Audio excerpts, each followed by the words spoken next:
بسم الله الرحمن الرحيم القرآن اردو ترجمہ کے ساتھ وَإِذْ قُلْتُمْ يَا مُوسَى لَن نَّصْبِرَ عَلَىٰ طَعَامٍ وَاحِدٍ فَادْعُ لَنَا رَبَّكَ يُخْرِجْ لَنَا مِمَّا تُنبِتُ الْأَرْضُ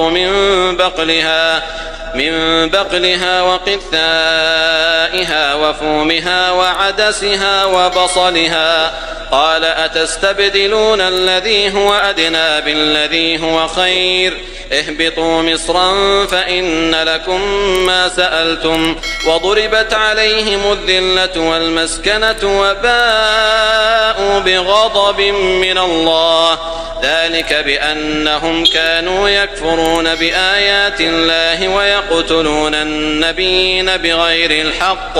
ذلك بما عصوا وكانوا يعتدون। और जब तुमने कहा कि मूसा हम